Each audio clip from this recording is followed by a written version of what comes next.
fuck it. Ayy, ayy, I'ma go get it. Flipping them bows, starting to go. Nobody gon' give me no reason to grow. Getting myself, I'm feeling my wealth. I steady been working, I'm taking the belt. Fuck up the drummer, I don't got no time. Listening, Bakri bitchery. What's up, guys? That was called Fuck It by featuring Prolific by Bakri here. Before we start off, I want to thank you all so much for the love, the support, everyone telling me to continue this.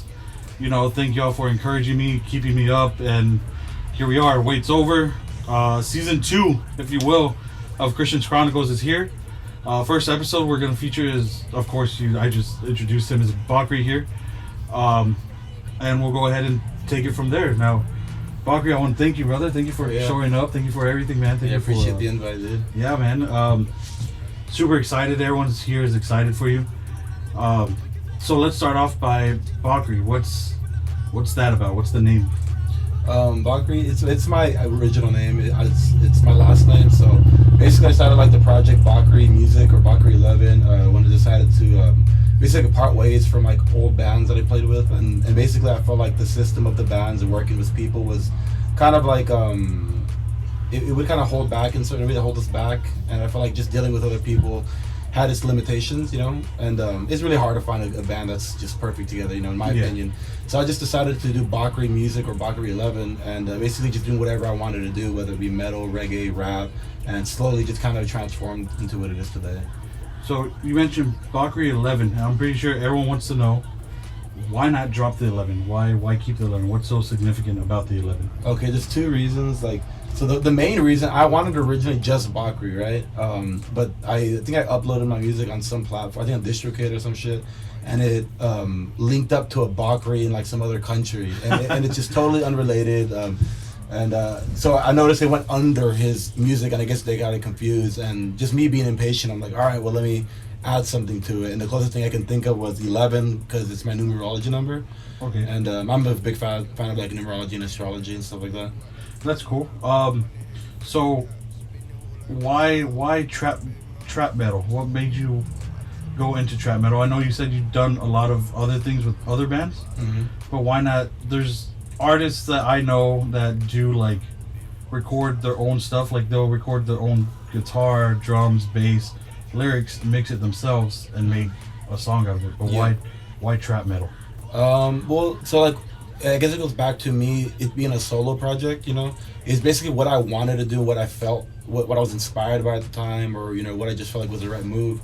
And like I first started doing Bakri, I was in a cover band at the time. Actually, I was playing like top 40 shit, like fucking reggae music, Sublime, like random shit, disco music, and it was fucking badass because it really gave me a feel for different genres and learning the composition of the music and stuff like that.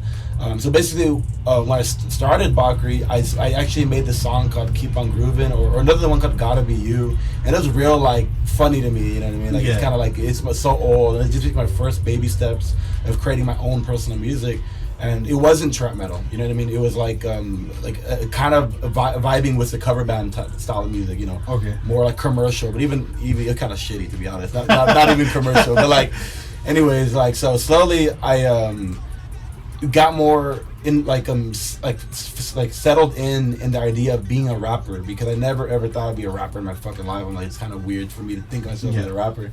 But I started kind of slowly getting into like boom bap rap, and then learning just the basics of like what it is to kind of be a rapper. And then slowly, like, this is when trap metal is already coming out, like it's already out there, and I'm all behind, you know, just barely getting into like the rap stuff. I come from metal, so that's my background. But like over time, I just started clicking in my head. I was like, this is obvious that I should be doing trap metal once I kind of discovered the artists out there that are doing this, you know what I mean? And when I first started, I thought it wouldn't be accepted, and, you know, that was my view. And it's still a new genre to where a lot of people don't.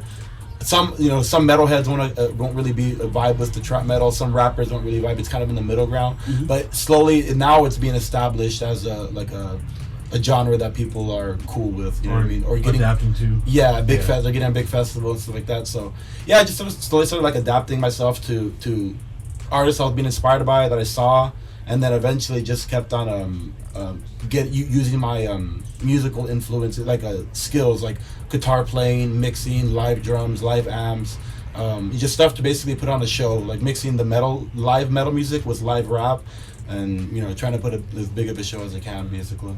So you originated from metal. You mentioned it. You were in bands before, right? You wanted to go solo. I'm gonna mention a name if y'all don't know. I'm not gonna spend too much time on it, but for example, Sonny Moore. He was in a band from first to last, I believe, and then he ended up becoming Skrillex. So why didn't you turn from like metal to like electronic music, I guess? I guess it's never been like, I never was a fan of EDM or dubstep when I was growing up. To me, I feel like it was like, I would always say like, oh well, like that's not real music sometimes, but and that was just my ignorance, not understanding that wave, you know what I mean? I always appreciated organic instruments and having to learn to play and keep on timing and work with people to like make a good sound live every night, and then also mixing your amps, making sure live, it's much more to it rather than plugging in on a board, and that's what I thought at the time, you know what I mean? Yeah. But now I'm actually dabbling in it more. But basically, it was just because I wasn't like really influenced by it. When I was younger, I liked like 50 Cent, Eminem, Ludacris, like DMX, stuff like that. Mm-hmm. So I had some of like rap influence I liked, and then slowly went into metal later, like obviously Metallica, System of a Down. Then slowly got into death metal, like Behemoth and black metal and different like more extreme genres. Mm-hmm. And that's kind of what I was influenced by. So that's why I do rap and metal more so. So now that you do rap and metal, do you think you could, or you think you would incorporate any other genre with rap? Like, let's say, I don't know, reggae, pop, punk, anything per se? Yeah, I definitely think so. Like, I guess it's like everything is up in the air. Like, I really don't know. I just whatever I feel is right. So like, I made recently I just was making a country-ish song or Johnny Cash sounding song, and like that's what felt natural to me at the time. It's like nothing that was close to trap metal or metal in general, and I just remember like a feeling like, oh man, this is what I used to feel like when I was starting to play music as a kid, and I thought like, as long as I feel that's what I should follow, and that's the most important thing because it's genuine to me. So I think that's important. And from my fucking point, what's the question again? Do you think you'll ever incorporate other music? Yeah, so like right now I have that song that's just completely like country-ish Johnny Cash sounding, which is not rap influence and nothing to do with anything I'm doing. But that's the point of Bakri, is like I'm gonna do what I feel, what I want to do, So maybe I will make a reggae song and like make the drums out of skank to some his guitars and about his bass line, and then somehow decide to influence a rap beat in there. But to me, I guess like that combination for me at this moment is not really appealing. And so I think trap metal with rap is aggressive and energetic and wants to make you move and stuff like that. That's why I'm doing that more so. But I'm definitely like, right now I'm also working on just punk music, just punk. Mm-hmm. and as well as metal going into rap, like having organic instruments like a full band, and then it'll cut into a straight rap beat and I'll rap, and then I'll go back into a full band again. And I'm doing stuff like that, you know what I mean? That's cool. So is that a project you're sitting on right now, or what, the whole punk genre scene thing? Yeah. There's a lot that I'm working on. Like I have a new EP coming out. It's gonna be called Unchained. It's actually coming out October 11th, so check that out. And that's one project, and I have a couple of videos for that featuring NYC Okai and Taylor Barber. There's some badass artists, so check them out as well. But yeah, so that's one project I'm working on right now. I also have like a few singles that I'm basically brewing up to make another EP. And then I got a few punk songs that I'm making myself, programming drums, guitars, bass, and I'll eventually do vocals. And it's all going to be released under Bakri11. So it might be all over the place at points, but I'll organize like EPs, maybe catered to like, this is this is like something like a specific project resembling around a certain sound, you know what I mean? Okay. Speaking of projects, real quick, you have this thing going on. What you got? Energy drinks going on? Yeah, dude. Fuck and yeah. Beard oils. Yes, sir. So what made you want to make these, or what's the story behind these, or what's going on here? So actually, after I opened up for Trippie Red, and after that show, I got somebody reach out to me and mention that He said, "Hey man, I'm getting these drinks, and it'd be cool if you made one." You know, like kind of just it's actually Prolific. He was the one who reached out and he's like, "Yo, check this out. You know, you should fuck with this stuff." And I'm like, "Hell yeah, it's super dope. I appreciate it." And I actually got another buddy who reached out shortly after and saying, you know, he wanted to help me like brand it and put it out there and stuff like that, and really kind of help me, you know, create the vision I wanted.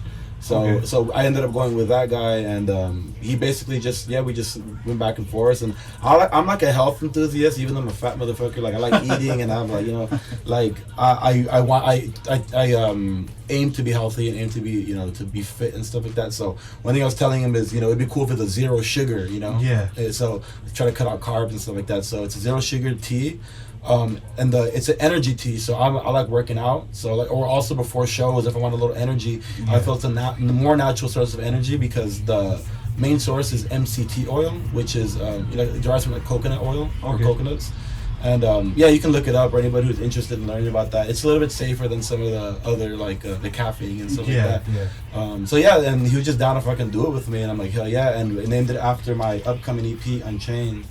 So if you want to try it, check it out. And for those that are like trying to save some money and that really do like the product, I got these gallons now, and these are, you know, fucking, if you're trying to get that pumping, you know what I'm saying? Just don't drink too much. It's only 3 servings per day. Because, you know, just look at the MCT oil facts. Yeah. And the beard oil, what's going on with that?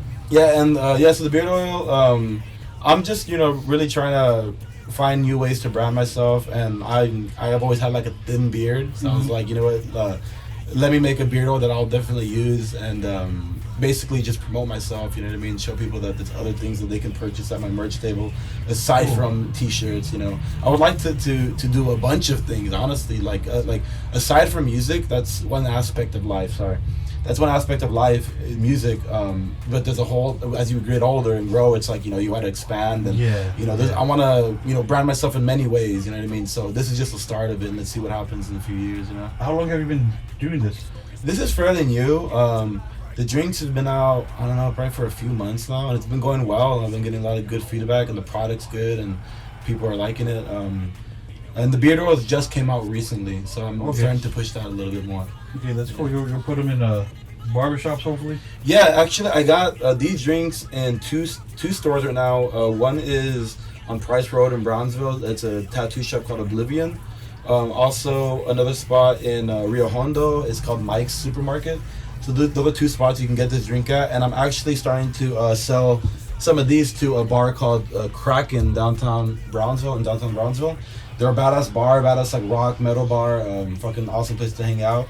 And they're gonna be selling my drinks now, selling like mixed drinks and shots. You know, with that. Cool. And I'm also gonna put some merch there and shit like that, so they can kind of you know, promote and sell as well. Cool. So if you're in Brownsville, you know, you want to get yourself a sick T-shirt. Hell yeah! Go check out the Kraken, or hit me up. Go check out Oblivion Tattoos. Not bad. Buy yourself a drink, some beard oils while you're at it. Hell yeah! Get a tattoo. So now that we're still talking, right? But what keeps you going, man? Like, I'm pretty sure everyone wants to know. You have a lot of music out. I'm just fucking.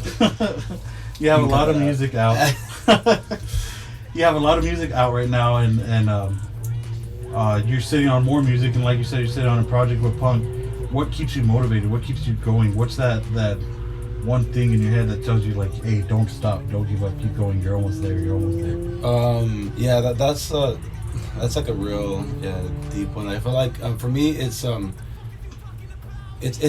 about inspiring other people and having a purpose in my life. You know, it's something beyond the music and beyond everything, because you know, when I was younger, you had like artificial goals. You know, like, oh, I want to get money, I want to get famous and popular, and I want to tour and do all these things. And as you work on the process, you realize, you know, it's not as you think, or like, you know, you get kind of tired of the process because it's such a lot of work, a lot of fucking work to get so little return sometimes. So like looking at those things for like satisfaction doesn't really cut it for me. It's almost like it's an illusion, like, you know, I'm gonna be famous, or it's like, no, it's not about that. It's more so about like basically like inspiring other people, because when I was younger I would listen to like bands and they would give me a sense of purpose to live. I remember again listening to like, you know, Metallica or Blink-182 or certain bands that I was just inspired by back then, and I would just have this like vision, or they'd give me this feeling that made me want to live, or made me excited about tomorrow, or excited about doing this. And movies gave me the same vibe. When I see movies, it's kind of like it takes you away from reality for a bit, gives you something to dream about and look forward to. And I'm inspired by a lot of art, right? So if I can create art and inspire other people the same way, that's a beautiful, beautiful thing. And even now, like, you know, I do get a few messages saying, like, you know, certain people do feel inspired by some of the work ethic, or some, you know, everybody has their purpose for liking, you know, the music I'm doing or anything that I'm putting out. And even if it's a few or many, it's really, really awesome that it can actually affect somebody's mood by saying, hey, what's up, dude? How are you feeling? What's up? And giving them some attention because of how much they actually appreciate your art. And they're seeing, like, hell, look at this guy. He's doing something. And I feel the same way about other artists. You know, when I see 30-year-olds, 40-year-olds making music, I'm like, it makes me tear up, because I'm like, they're never letting go of something that like is a dream or something important to them, and they too, I'm sure, have their spiritual purpose for doing it. You know what I mean? That's real cool, man. We appreciate you sharing that. Hell yeah.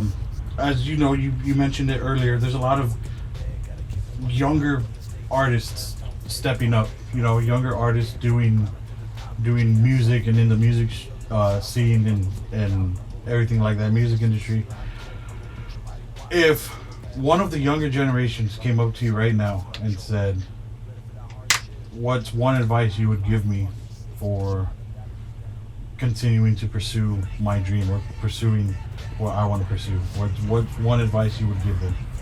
It's hard to give just one, because there's a lot of context to it. You know what I mean? Yeah. You can get lost in the idea of never give up, follow your dreams, and you know, like it's very vague. But like, I would say what I did, or what I do, is I try to be realistic with myself, like where I'm at, my goals, who am I, you know, why should people care to watch me and listen to me? I'm just a person, right? Be like have humility and see yourself, and then on top of that, know your goal, know what you want to do, and know the steps to take each of those goals. You know, like if you want to make music, the first step is, you know, maybe for you it'll be buying a laptop and learning how to make your own beats, or it can be buying a mic and buying beats and just recording. And you know, it's just a simple incremental steps to get into your next level. And that I think is super important, because it gives you a realistic goal and something to build off of over and over. And if you really love something, if you really care, and you really see the potential in something, it will be something that you'll work for time to come. You know, it's not like something, like you try it out and drop it. You know what I mean? It's something that it's like a career, or a career basically. And you got to give it time and effort and build this brand, you know, especially in music, because the music industry, it seems that it's so overpopulated with artists and stuff like that it's hard to make it out there, or be noticed and stuff like that. And you know, just having your own goals. Like what I realized too, it's not about being worldwide noticed. It's about you know, creating a brand for myself and inspiring people that follow me for me. You know, if it's 100 to 1,000 people, these are people that can share thoughts and feelings and good music and products that and you know, clothing and things that I think look cool. You know, and maybe they'll appreciate that. And if you have that group of people that support and love you and follow you for you, it's so important, I think. And you can make a living, in my opinion, off of you know, being somewhat of a smaller type artist, you know. Mm-hmm. So, and again, it's just all about what is that kid's goal, what they want to do, and just basically go with that, basically, you know. Simple. Yeah, it's kind of simple, I guess. A few more questions here before we end it real quick. So the song at the beginning, everyone heard it, people jam it, people love it. Fuck it. What is fuck it? Why fuck it? It is a random ass song that I just did in like 5 minutes, honestly. So I was actually gonna work on it with another artist. They flaked out on me, and then I said, "Fuck it!" Like there you go, hence fuck it. Fuck it! I'm gonna hit up people in my city that actually respect me, love me, support me, Prolific, we're not like super close or anything, but I respect his music and I see what he's doing, and he's a nice fucking guy. You know what I mean? He doesn't give you a cold shoulder. And he's the type that could if he wanted to. You know what I mean? Yeah. So I'm the same way. Like I'm open. I like to give people my attention and time, and they kind of feel disrespected and somebody just like they act like they're all that. So. And that's kind of the vibe I get from certain people. So I was like, let me turn within and make a song with Prolific. I've been kind of wanting to hit him up, so I hit him up. He was super down. We just fucking boom boom bam, did on the quicks. Knocked it out, and so that's pretty much how that went. That's cool, man. So of course, you've done a lot of shows. You're on stage. I've heard that you opened up for the Baby actually one time. It was really dope, bro. That was real fucking cool. Oh, yeah. But that energy, that vibe you get on stage, does it transcend to your music, do you think? Like, people still get the same energy that you get when you're on stage? Do you mind if I rewind, because I don't want to like downgrade my music idea. Like, so basically when you're asking me about what Fuck It, man, just some of the lyrics, because it's not just a random, the lyrics always mean something. If you want to check out the lyrics, check it out. But it's simply about saying like flipping the bow, stay on the go. Like, I'm selling, I'm keeping my stuff on the go, like I'm working, and don't ever expect anybody to do something for you. You gotta go get it yourself. So fuck it, I'm gonna go get it. And that's basically what the song means. There you go. Yeah, Fuck so it. simple, just to kind of put it in there real quick. But what was your question about the Baby? No, it's not about the Baby, but about you performing on stage. What's one thing you like about performing? One thing you love? Like, what's that feeling you get when you perform? Yeah, it's like somewhat of an alter ego. I think a lot of people feel that way. It's like, I've always been like timid and shy. Like real shy as a kid, like fucking shy as hell, I remember. And so like I remember like as I grew up and started playing in bands, like it was a way I remember the first band I was in was a band called Endless Cemetery.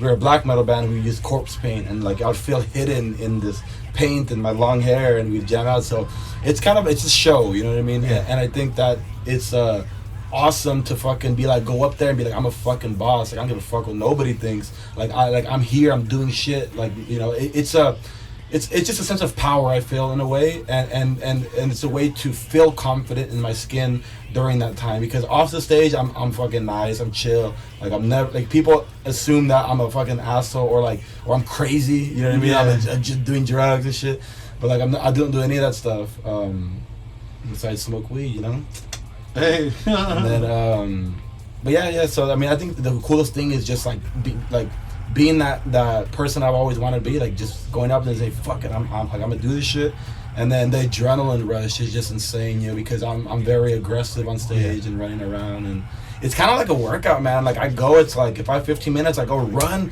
and I'm fucking done. Once I'm done, I'm like almost passing out because of how much I scream and try to sprint and stuff like that. Yeah. It's intense. Yeah. As an artist, people have their favorite art. People have the art they don't like all too well, but fuck it, it's still there. Yeah. So, in your sense, what's your favorite song? Why? And what's your least favorite song and why? And all because it's his least favorite doesn't mean it's not good. It Just sucks. saying. Nah, fucking real. Nah, hell yeah. Like for me, always when I release something, I'm already over it. Okay. That's how I am. I think I don't know if other artists relate, but like I'm not like I'm so like honestly all I listen to is my own music, and it's weird. I don't know, maybe it's common now, but like I only listen to my own music. I rarely listen to other people's music, and by the time I release it, I'm already done with it, because within the process of making it, I'm listening to it at the gym every day, and I get emotional with it. I think about it, and I have my thoughts and when I'm running and playing my music. But once it's done and released, I kind of lose a little interest, because that's just my process of it. So I would say like my least favorite music is my first music that I ever dropped, and my most favorite music is stuff that I haven't released yet. As for stuff, like I guess my most like one that is out, I like Know Your Enemy a lot. I love the quality of the video that came out on that. It was a buddy named Jonathan Cruz. Shout out to Jonathan Cruz. He did a great job on that. So that's one video I like a lot, and a song, I guess. But other than that, just check out the music and you decide for yourself. I guess my opinion doesn't really matter as much, because y'all the listeners, So before we sign off here, one last thing you want to throw in there for the audience, for the listeners? Yeah, man. Just check out my music. Follow me on Instagram. I got a new EP coming out titled Unchained. I'm actually coming out with a new sweatsuit. It's a hoodie and some pants. It's gonna be Unchained themed. They got my Unchained energy drink. I'm gonna come out with a few other products relating to the EP, so check that out. And other than that, I got a bunch of different music. I got some punk stuff, some metal music, some other rap stuff as well. So if you guys want to hear anything, you know, that you're interested in, kind of me creating, just let me know in the comments and stuff. And there you go. Don't forget, Fuck It should be out. Yeah, right? today, Yeah, right now, it should be out. Go, Yes, go sir. watch that shit. Go fucking share that shit. Yeah. Much love, guys. Do all that. Before I sign off here, remember, give Bakri here a like, follow, listen, share, comment. You hate it, you love it, whatever you want, man. As long as love is spread. Oh, yeah. You know, as for me, you already know. Like, comment, share. Follow me on Instagram, Facebook, Snapchat. Anything really, message me. Like, subscribe to the YouTube channel if you haven't already. Better fucking subscribe, because we got new artists coming on. We got good people, good bands, good artists, good groups. And as always, spread the love. Spread the love. Peace.